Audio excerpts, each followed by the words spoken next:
and carbon sinks. And this should be accelerated to facilitate the diversification of fuel sources, including fossil fuels and coal themselves. Ladies and gentlemen, the challenge should not be beyond human ingenuity.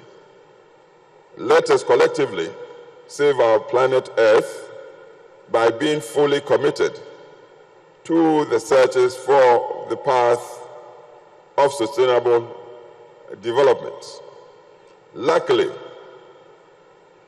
the two are not incompatible. That is, saving our planet and also attaining the path of sustainable development. And they both can be achieved. So I want to thank you for your audience. Thank you very much.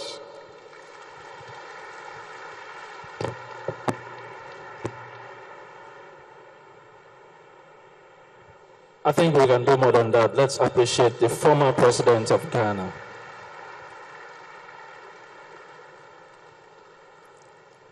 Your Excellencies, distinguished ladies and gentlemen, while we begin to look at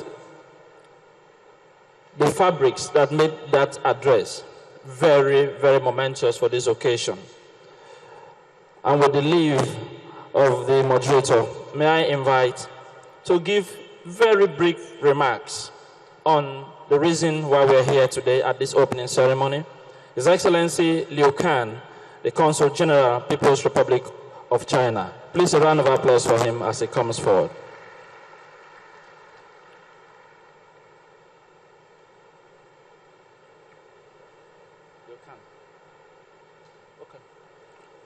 Please let's appreciate him one more time.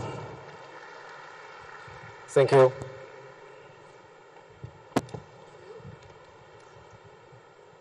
His Excellency Governor Amici, all distinguished guests, ladies and gentlemen, good morning. It's quite a pleasure to meet so many distinguished guests and friends here. I would like to give my heartfelt thanks for the kind invitation from River State's government and the thoughtful arrangement from the Forum's Organization Committee.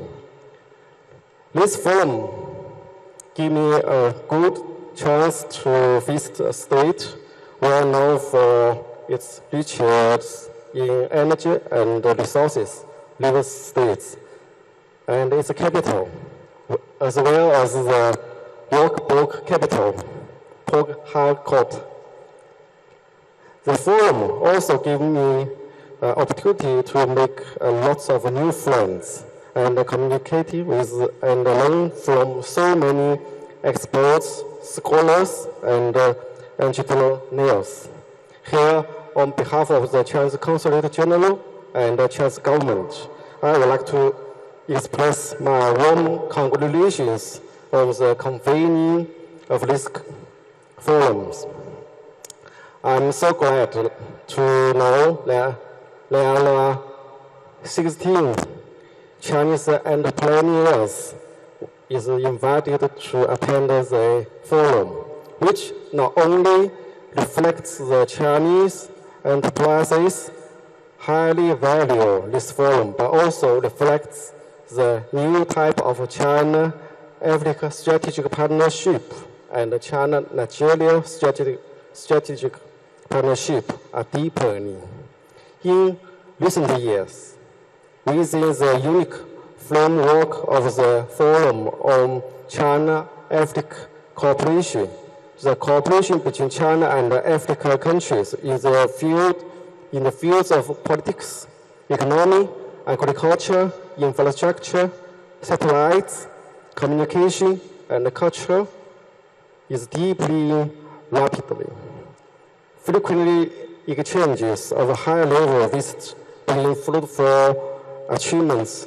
Last year, after taking office, President Xi Jinping made his debut visit to 3 African countries and brought in well-renowned principles of dealing with China-Africa relations, namely China and African countries will build a political, supportive, economically win-win, and culturally closely related strategic partnership.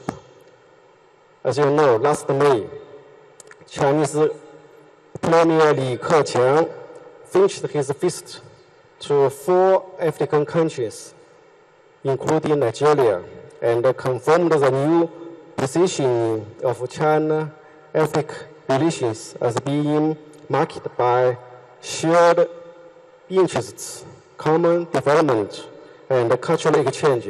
Under this context, many African leaders also visited China. Last year, Nigeria President Jonathan paid a fruitful and successful visit to China. With the joint efforts, the total volume of imports and exports between China and Nigeria reached $210 billion last year, 5.9% above a year earlier. China-Nigeria trade volume reached $13.6 billion, which sets a new record. Nigeria now is China's second largest export market and third major trade partner in Africa. In 2030, the actual Chinese non-financial direct investment in Africa amounted to $3.5 billion, 20.3% above a year earlier. In Nigeria, this number amounted to $1.8 billion, getting involved in the sectors such as petroleum, tourism, iron and steel, manufacture, agriculture, etc. Nigeria now is one of the most important investment destinations from China enterprises in Africa. In 2030, Chinese government aided African countries and regional organizations $3.2 billion, helped train 8,300 African talents of all sorts in China.